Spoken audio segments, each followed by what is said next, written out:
Assalamu alaikum everyone. I welcome all of you here and I hope you all are doing good and you are preparing in a very good rhythm. Basically, बहुत सारी questions, बहुत सारी queries आई थी regarding the junior assistant examination. So I thought कि मैं एक video में सारे questions का आंसर करूं. सबसे पहली बात ये है कि जो जूनियर असिस्टेंट का एग्जाम होता है, जैसे हमारा देखा हमने कि हाई कोर्ट का जूनियर असिस्टेंट का एग्जाम हुआ था, उसमें टाइपिंग टेस्ट नहीं था। लेकिन जो जेकेएसएसबी का जूनियर असिस्टेंट पोस्ट होता है, इसमें टाइपिंग टेस्ट होता है।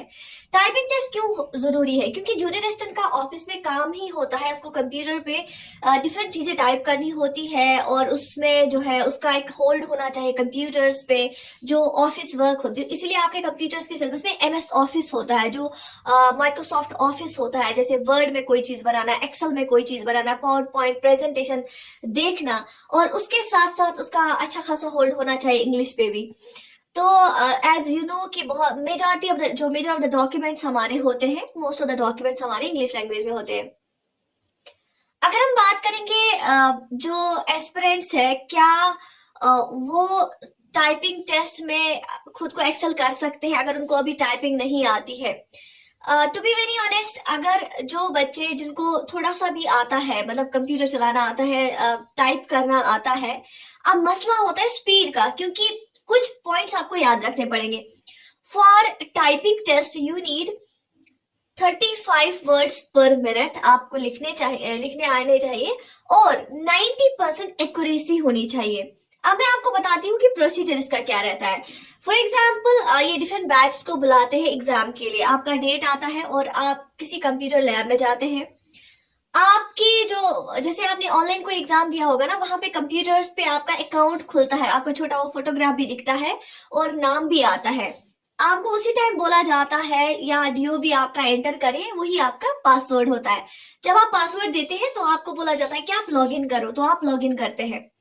उसके बाद जब सब लोग, टाइम होता है एग्जाम का, सब लोग लॉग इन करते हैं, आपको जो है वहां पे स्क्रीन पे आता है एक पैसेज आएगा या छोटा सा 2-4 लाइंस आएंगी। ऐसा ही मतलब पैटर्न होगा। जैसे आपने देखा होगा वो टाइपिस्ट टाइप करता है, उसको सामने से लिखा होता है, वैसे ही सामने आपको लिख कर आएगा, तो आपको टाइप कर रहा है। जो आप टाइप करते हैं वो आपका स्टोर हो जाएगा, सेव हो जाएगा कंप्यूटर में। कितने टाइम में, उस जो टाइम दिया गया होता है वो सबके लिए सेम होता है। उस टाइम में आपने कितना क्या आपने टाइम पे टाइप किया और पर मिनट आपने कितने वर्ड्स किए और एक्यूरेसी उसकी क्या थी। जो फॉर एग्जाम्पल, ये नहीं कि आप कुछ भी लिखे, आपको वहां से कुछ लाइन दी जाती है, कुछ लाइन दी जाती है, आपको वही लिखनी है, राइट?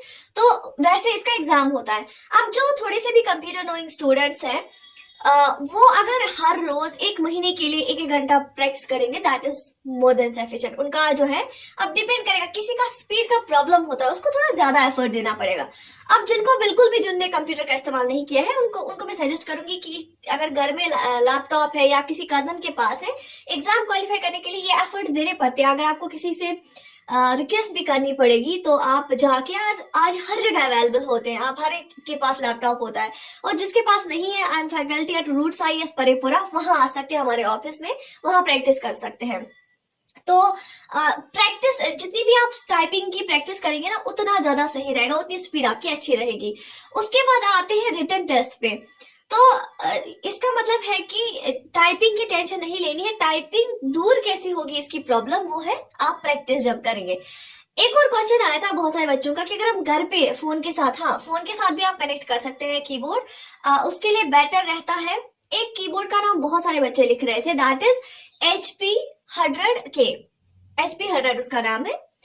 HP कंपनी का होगा वो जो है कीबोर्ड, बहुत अच्छा कीबोर्ड है। मैंने किसी ने फोटो भी उसकी अपलोड की थी, वो आप लाइए। और शॉप वाले को आप जाके क्वार्टरी वाला कीबोर्ड जो होता है उसको आप बोलिए कैसे टाइपिंग स्पीड के लिए किस गैजेट के साथ आपको कनेक्ट करना है, चाहे टैब है आपका, फोन है आपका, तो उसके साथ वो वहां पे देखिए शॉप पे जाके कि कनेक्ट हो रहा है, अच्छे से फंक्शन कर रहा है। उसको बोलो कि हम देखेंगे कुछ दिनों, मतलब उसका होता है ना गारंटी वारंटी भी कुछ होती है, और वो ज्यादा महंगा भी नहीं आता है। हो गई ये बात। दूसरी बात, अगर हम रिटन टेस्ट पे आएंगे, जो इसका ऑब्जेक्टिव टाइप एग्जाम होता है, उसमें जो जूनियर असिस्टेंट का एग्जाम होता है वो पूरा एसएससी पैटर्न पे होता है, सिलेबस उसका। क्योंकि for junior assistant post what is the demand for the post, demand इसकी यही है कि आप कंप्यूटर नोइंग पर्सन हो और आप जो है इंग्लिश पे आपका अच्छा होल्ड हो और थोड़ा क्रिटिकल एबिलिटी हो, क्रिटिकल थिंकिंग एबिलिटी हो, और वो चेक की जाती है रीजनिंग मैथ से। तो रीजनिंग पे अच्छा कमांड हो, कंप्यूटर्स पे अच्छा कमांड हो, इंग्लिश ग्रामर पे अच्छा कमांड हो और मैथ्स पे अच्छा कमांड हो। बाकी जीएस तो उसमें 30-35 मार्क्स होते हैं, वो कंबाइंड होता है, उसमें जीके वाला इंडिया वाला पार्ट भी होता है और जेके वाला पार्ट भी होता है।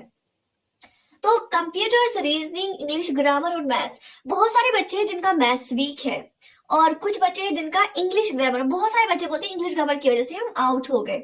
अब अगर इंग्लिश ग्रामर में किसी बच्चे को ज्यादा प्रॉब्लम है, मतलब you want to start from the basics, मैंने एक बैच स्टार्ट किया है अपनी ऐप पर, साइमा तबस्सुम क्लासेस ऐप का नाम है, मैं कमेंट्स में लिंक भी प्रोवाइड करूंगी, आप उस पे जाके जो है ज्वाइन कर सकते हैं मेरी इंग्लिश क्लासेस। और यूट्यूब पे भी मैं कंटिन्यू ही कर रही हूँ कुछ टाइम से English related practice series.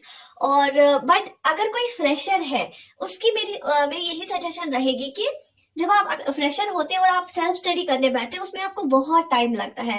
Better है कि कोई क्लास ज्वाइन करो, कोई अगर अगर ऑफलाइन बैच ज्वाइन कर सकते हो तो करो, क्योंकि एसएसबी का सिलेबस ऑलमोस्ट सेम रहता है। आप जनरल एसएसबी बैच ज्वाइन करो और फिर जब एग्जाम किसी का एग्जाम का डेट आएगा, उस एग्जाम के हिसाब से उस ओरिएंटेशन, उन वाले कंपोनेंट्स पे ज्यादा फोकस करो, क्योंकि एसएसबी का तकरीबन जो सिलेबस है सेम होता है। लेकिन अब एसएसबी एग्जाम जो है ना वो एसएससी की ओर जा रहे हैं, उनका भी जो बैंकिंग एग्जाम वाला पैटर्न होता है, मैंने भी जब बैंकिंग एग्जाम दिया था मैंने भी सुना था बहुत डिफिकल्ट होता है।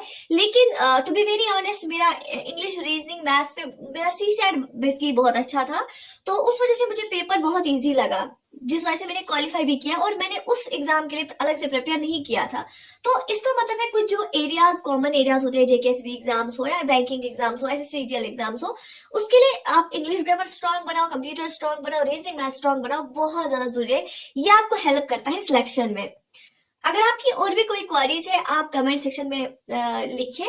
और बहुत सारे बच्चे ना बुक लिस्ट का पूछते हैं, बुक लिस्ट के बारे में मैं आपको बताऊंगी। देखो, जो इंग्लिश ग्रामर है ना, यहाँ पे आपको एकेडमिक्स इंग्लिश ग्रामर नहीं पढ़ना है, यहाँ पे आपको फंक्शनल इंग्लिश ग्रामर आना चाहिए। जो अप्लाइड इंग्लिश ग्रामर होता है, आपको एरर स्पॉटिंग करनी है।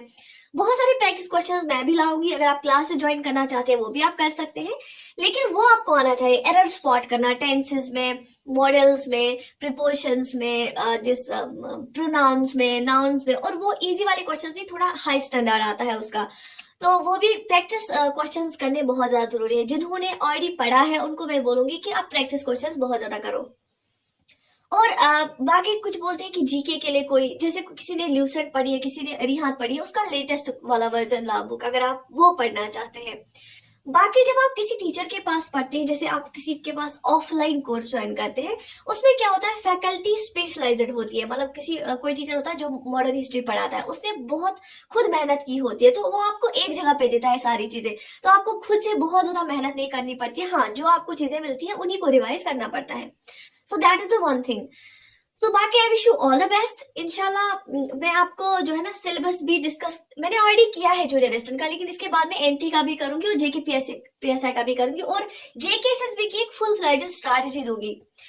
और कुछ चीजें होती है जो इससे भी एक्स्ट्रा करनी होती है, जैसे you should have a very good hold on map reading, या you should have a very good hold on current affairs, क्योंकि वो आदत होती है जब आप कंटिन्यूअसली ऑनलाइन भी देखते हैं, कुछ करंट अफेयर देखते हैं, आप न्यूज सुनते हैं, जो मेजर इवेंट्स होती हैं उनके बारे में पता होना चाहिए।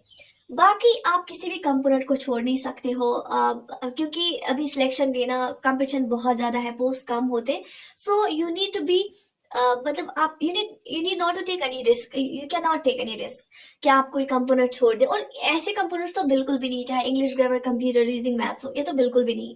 बहुत सारे बच्चों को ना मैथ्स का फोबिया होता है, लेकिन देखो सीखना तो पड़ेगा, क्वेश्चंस टॉपिक सीखने पड़ेंगे। अब आपके जैसे इंग्लिश ग्रामर है, कंप्यूटर्स है, रीजनिंग है, उसमें बहुत ज्यादा एक्सेल करो, सो दैट कि उसमें आपको 90% अबो मार्क्स आए। फिर अगर मैथ में पेपर टफ आता है, मैथ के क्वेश्चंस डिफिकल्ट आते हैं, लेंथी आते हैं, फिर तब जाके वो चलेगा। लेकिन जब आपके बाकी कंपोनेंट्स, बाकी एरियाज बहुत अच्छे से तैयार होंगे। I wish you all the best, take very good care of your self and stay connected for further updates. Thank you so much.